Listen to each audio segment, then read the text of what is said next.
네, 지난주부터 이 내용이 상당히 뜨겁습니다. 국민의힘 윤석열 후보의 검찰총장 재직 시에 있었다고 하는 고발 사주 의혹. 이게 지금 대선 앞두고 전국의 뇌관으로 등장을 하고 있습니다. 이게 구체적으로 어떤 것인지, 뭔 쟁점이 있는 것인지, 어디까지 밝혀질 수 있을 것인지 좀 짚어보겠습니다. 사회를 뜨겁게 달군 이슈를 다뤄보는 양변의 이열지열, 양지열 변호사와 함께하죠. 어서 오십시오. 네, 안녕하세요. 예, 갑자기 지난주에 보도가 나왔어요. 네. 유명한 곳은 아니고 네. 뉴스버스라는 인터넷 매체 보도가 나왔는데 어떤 내용인지부터 좀 정리를 해 주신다면. 일단 보도 유명한 곳은 아니지만 이제 일반적인 그 메이저 언론사에 있던 분이 나와서 이제 독립을 한 매체입니다. 조선일보 출신 기자가. 네, 조선일보 사회부 쪽에서 주로 있었던 기자분이시고요.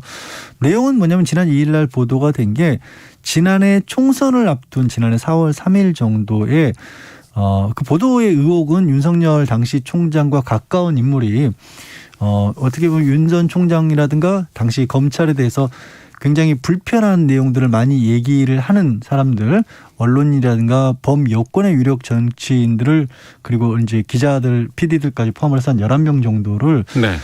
고발을 하고 싶은데 수사를 하고 싶은데 직접 수사를 하는 것이 그게 아니라 이 자신들이 그 고발장을 다 만든 다음에 네. 그거를 당시에 이제 정치권에 들어가서 막 이제 후보로서 활동을 하고 있던 검사 출신으로 후보를 하고 있던 김웅 현재 의원에게 전달을 했고 그래서 김웅 의원이 그거를 당시에 이제 야당이었던 미래통합당 쪽에 전달을 해서 그 고발장을 접수하도록 그렇게 시도를 했다라는 거죠. 그러니까 검찰이 직접 수사를 한 게 아니라 검찰이 고발장을 만들어서 외부에 주고 그다음에 그 고발장이 들어오면 수사를 하려던 게 아니냐라는 의혹을 제기를 한 겁니다. 네. 검찰이 직접 수사할 수도 있잖아요. 뭐 인지를 한다거나 뭐 이렇게 네. 해서. 사실 그렇긴 합니다만 이 내용 중에는 주로 이제 윤석열 당시 총장 그리고 부인인 김건희 씨 그리고 윤 전 총장의 측근인 한동훈 검사장처럼 개인적인 어떻게 보면 문제 제기들을 많이 한 사람들에 대한 고발이 들어가 있거든요. 내용이. 그러니까 뭔가 이거를 직접 나서서 수사를 한다라고 한다라면 네. 그 검찰총장이 현직이 있는데 본인이 자기 자신의 명예훼손에 대해서 직접 그러니까 뭐 부하 검사들을 직접 동원해서 수사를 하는 모양새가 그렇게 매끄러 보이진 않지 않습니까? 수사 지시 자체도 면이 안 설 수 있는 거군요. 그렇습니다. 네. 그러다 보니까 그런 걸 취한 게 아니냐. 이제 아직까지는 의혹이 있지만 그런 내용이고요. 그때 작성됐던 고발장이라든가 아니면 굉장히 많은 분량이 뭐 100여 쪽 가까운 어떤 증거 자료들 이런 것들까지 전부 다 그러니까 당시 김웅 후보가 현재는 의원이지만 그 미래통합당 누군가에게 전달했던 SNS 메시지 내용이 전부 다 캡처를 해서 사진 형태로 남아있는 상황입니다. 그것까지 다 공개가 됐습니다. 네네. 그 고발장 원문도 공개가 됐고 네. 그 이제 캡처된 부분도 다 이제 공개가 됐는데 그거 보고 어떤 느낌 드셨어요? 저는 좀 뭐랄까 굉장히 모골이 송연하다고 할까요? 이게 뭐 사실로 확인된 건 아니지만 이게 정말로 이런 시도가 있었다는 것만으로도 검찰이 가지고 있는 굉장히 막강한 권력인데 그 네. 권력을 누군가를 향해서 이런 식으로 쓸 수 있다라는 발상만으로도 굉장히 무섭더라고요. 사실 법조인으로서는. 그리고 그 고발장 내용들을 보면 다른 게 아니라 당시 이제 검찰의 수사가 잘못됐다고 생각하고 거기에 대해서 굉장히 비판의 목소리를 많이 냈던 사람들인데 그 사람들을 거의 공범으로 이렇게 엮어서 네. 이렇게 만들어 놨거든요. 그걸 보면서도 이 사람들이 뭐 이름이 다 나왔으니까 유시민 이사장이라든가 뭐 최강욱 현재 열린민주당 대표라든가 황희석 전 검찰국장까지는 뭐 모르겠습니다만 그나마 정치인들이니까 거기에 이제 뭐 MBC와 시사타파 기자 PD들까지도 같이 공모를 기자. 뉴스타파 예. 기자들까지도 공모를 한 것처럼 그렇게 고발장은 돼 있거든요. 그래서 이렇게 어떻게 보면은 사실 진짜 그 사람들의 공범으로 이렇게 공모를 할 가능성이 높아 보이진 않은데 네. 막상 정말로 만약에 수사가 이루어졌다면 어떻게든 또 떠들썩하게 수사가 되고 진짜 그런 식으로 또 보도가 될 수 있었을 거 아니겠습니까? 그럼 나중에 어떻게 밝혀지든지 간에 굉장히 큰 정치적인 파장을 당시로서 불러일으킬 수 있었겠구나. 특히 네. 총선을 뭐 불과 열흘 정도 앞둔 시점이었기 때문에 그래서 정말 사실이라면 민주주의에 대한 심각한 침해가 되겠죠. 야당은 뭐 정치 공작이다 뭐 이렇게 네. 주장하고 있는 상황인데 정치권에 대한 입장이라든가 이런 것들은 저희가 2부 정치화투에서 좀 다뤄볼 거고요. 저희는 이 법적인 하고 이제 내용에 좀 집중을 해보겠습니다.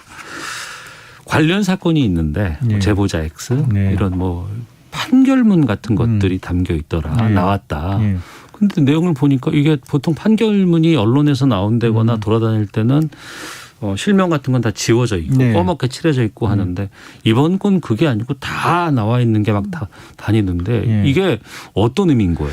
원래 판결문 우리는 보통 법조계도 그렇고 일반적으로도 공개를 해달라고 하는데 아직까지 법원에서 공개를 안 하고 있거든요. 예. 공개 요청을 하면 말씀하신 것처럼 개인 정보를 알 수 있는 부분들은 다 지운 상태로 이제 공개를 해줍니다. 네. 뭐 이렇게 특별하게 사건 번호 같은 걸 적시해서 요청을 하면요. 그래서 그런 것들이 아닌 실명이 아예 적혀져 있는 상태로 출력이 됐다라면 그건 검찰이나 법원에서 참고용으로 쓸 때만 그렇게 가능하거든요. 그래서 검찰이나 법원 쪽에서 이게 유출된 게 아니냐라는 의혹이 있는 거고 이 고발장 내용을 이제 좀 설명을 드려야 이게 왜 필요했는지를 아실 수 있을 것 같은데 당시에 이제 고발장의 내용은 이런 네. 겁니다. 지모 씨라는 사람이 이제 증권 관련해서 뭐 이 사람도 증권 관련 범죄로 복역했던 전력이 있습니다. 근데 이 사람이 당시에 여의도 그 증권가를 수사하는 남부지검 합동수사단에 가서 이제 이 사람도 주가 조작 같은 것들을 해본 경험이 있으니까 이 사람으로부터 검사들이 그 관련 내용들을 배웠다, 네. 알려줬다 이런 것들을 뉴스타파를 통해서 보도를 했었고 예. 또 굉장히 또 세상을 떠들썩 했던 그 이른바 검언 유착 사건 있지 않습니까? 채널A 이동재 예. 전 기자와 혹시 한동훈 검사장이 연관이 있는 거 아니냐라는 식으로 의혹이 됐던 부분 그 부분도 그때 그 유시민 이사장의 어떤 비위가 있으면 폭로하라고 압박을 받았다라고 한 이철전 벨리버스먼트 대표를 대리해서 감옥 밖에서 이제 이동재 전 기자를 만난 것도 이 지모 씨였던 그러니까 거예요. 1년 여전에 이 내용이 상당히 떠들썩하게 두 개가 다 떠들썩했던 다 겁니다. 돌았던 얘기예요. 근데 예. 이제 고발장의 내용은 그 지모 씨라고 하는 제보자를 중심으로 해서 그 지 씨가 MBC와 뉴스타파 쪽에 이런 허위 제보를 하고 네. 그 허위 제보를 뭐 최강욱, 황희석 이런 뭐 유시민 이런 위력 정치인들이 그걸 또 SNS 같은 걸 통해서 크게 퍼뜨렸다라는 거죠. 그리고 그 과정에 기자들도 그게 허위 사실이라는 걸 알면서도 가담했다. 이런 식으로 고발장이 만들어진 겁니다. 네. 그래서 그러면 최초의 그런 말들을 제보를 시작한 지 씨의 말이 믿을 수 없는 말이 되면 이 모든 걸 다 이제 거짓말인 걸로 만들 수 있지 않습니까? 예. 그래서 지 씨가 사실은 이런 식으로 거짓말을 했고 범죄로 처벌을 받은 사람이다라는 것을 입증하기 위해서 그 판결문을 첨부를 한 건데 말씀하신 것처럼 그 판결문이 일반인들은 접근할 수 없는 곳에 있는 것이었다는 거죠. 네. 그 고발장을 전달한 인물로 이제 손준성 검사가 지목이 되고 있습니다. 대검 수사정보정책관 자리에 있던 인물인데 이 자리가 보통 자리가 아니라면서요. 그게 뭐 우리 과거에 뭐 수사기관에서 가장 중요하다고도 꼽히는 것 중에는 뭐 경찰이든 검찰이든 정보과라고 얘기를 하지 않습니까? 뭐 전개나 재계 같은 곳에 동향 같은 것도 파악을 하고 거기서 파악된 정보에 따라서 실제 수사에 나설 수도 있고요. 네. 그래서 이른바 검찰총장의 눈과 귀 역할을 하는 것이다라고 했고 그러다 보니까 아무래도 뭐 가장 믿을 수 있는 최측근이 맡아야 되는 거고 뭐 추미애 전 장관 법무부 장관 같은 경우에는 윤석열 총장이 그래서 이 손준성 정보정책관을 사실은 유임을 안 시키려고 했는데 유임을 강력하게 요청을 했다라고 할 정도로 추 장관의 주장입니다만 네. 그만큼 이제 핵심 인물이라고 볼 수 있고 또 이 윤 전 총장에 대한 그 법무부의 징계가 있었을 때 징계 청구가 있었을 때 징계 사유 중에 하나가 법관들에 대한 어떻게 보면은 그 성향, 성향 동향 분석, 그 판사한 거, 그 사찰이냐 아니냐 논란이 있었던 그 문건 있지 않습니까? 그것도 이 정보정책관실에서 만들어졌다라고 하거든요. 네. 그러니까 굉장히 중요한 자리이고 또 무엇보다 말씀드린 것처럼 윤 전 총장과 굉장히 가까운 사이일 수밖에 없지 않느냐. 그러니 현재 제기되고 있는 의혹도 과연 윤 전 총장이 몰랐을까라는 게 다시 자연스럽게 같이 꼬리를 물고 이어지는 의문이 이어지는 거죠. 그럼 이제 그림을 한번 짜볼게요. 네. 만약에 이 대검 수사정보정책관에 있는 사람이 야당의 특정 정치인과 언론인, 기자들을 대상으로 고발장을 전달을 했어요. 네. 그리고 그거는 실명이 들어가 있는 뭐 여러 가지 판결문 이런 것들 다 포함해서 이게 그러면 어떤 의미가 되는 겁니까? 그러니까 뭐 청부 수사가 되는 거죠, 사실은. 청부 수사. 네. 이게 사실이라면. 네. 그러니까 오히려 수사를 하고 싶은데 말씀드린 것처럼 뭔가 이게 명분이라는 게 없으니까 명분을 만들어낸 셈이고 네. 그리고 비유를 하자면 그런 거죠.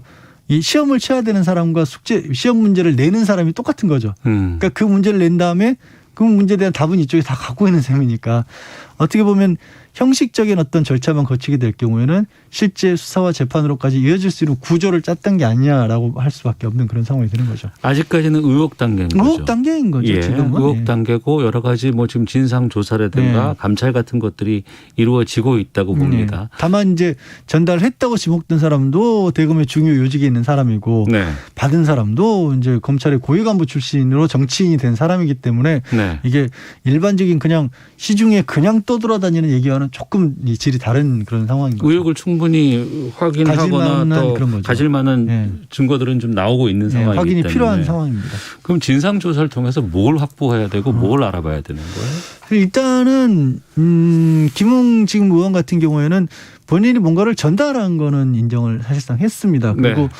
거의 손준성 검사로부터 받은 것이라는 것까지도 인정한 것처럼 보여요. 일부 뭐 기억이 정확하지 않다. 본인이 내용은 파악하지 않고 전달했다고 하지만 그 캡처된 말씀드린 SNS 내용이 있기 때문에 아예 그것까지 부인하지는 않고 있는 상황으로 보이는데 다만 손준성 검사는 아예 작성하지도 않고 전달하지도 않았다라는 입장이거든요. 그럼 네. 이제 거기서부터 이제 누구 말이 맞는지를 확인을 해야 되고 그리고 과연 그 고발장이라고 하는 내용들이 검찰 내부에서 만들어진 건지 일단 대검 감찰부에서 손준성 검사가 썼던 PC는 확보를 했다라고 하지만 뭐 검찰 내부 업무용 PC에 그걸 안 했을 수도 있고 또 개인 휴대전화 같은 것만을 이용했을 수도 있지 않습니까? 네. 그래서 그런 부분에 대한 사실관계 파악이 가장 먼저 앞서야죠. 대검에서 감찰한다 그러잖아요. 지금 뭐 진상조사도 한다고 하지만 이게 수사와는 좀 차이가 있는 겁니까?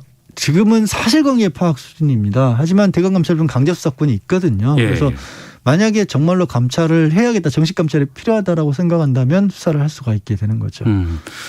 민주당 쪽에서는 수사 필요성 제기하면서 뭐 공수처도 뭐 나서야 된다 이런 좀 주장도 있는 것 같은데. 사실 사안을 놓고 본다면 현직 검사가 관련된 부분이기 때문에 윤 전 총장은 차치하더라도 지금도 검사를 하고 있으니까 네. 공수처의 원칙적인 관할이 맞죠. 그런데 이게 벌써 제기가 된 게 지난 2일에 보도가 됐으니까 예. 공수처가 나서려면 조금 더 빨리 나섰어야 돼. 이미 늦었다라고 봅니다. 그러니까 뭐 세설이나 풍문이라고 해도 믿을 만한 근거가 있다면 충분히 수사의 단서가 되거든요. 예. 단순하게 언론 보도가 아니라 언론 보도 내용 중에 이건 확인해 봐야겠다 싶을 만한 근거 자료들이 있었기 때문에 네. 수사에 나서려면 압수수색 같은 걸 할 수도 있었을 텐데 늦었죠. 사실은. 늦었다는 말씀이 정말로 일단 대검 감찰부도 움직이기 시작을 했고 네. 게다가 시간이 뭐 하루 이틀 사이에 뭐 어떤 증거라고 할 수 있는 것들을 없앨 수 있는 시간도 만약에 문제가 있다라면 그렇기 때문에 공수처에서 좀 손을 쓰려면 더 빨리 나섰어야 하는 게 아닌가 싶습니다. 네. 당분간은 파장 계속 되겠죠. 뭐 이게 법적으로 뭔가가 안 나온다고 하더라도 윤 전 총장 본인이 이제 유력 후보기 때문에 계속 말은 나올 수밖에 없죠. 정치 문제로 이제 비화가 될 겁니다. 알겠습니다.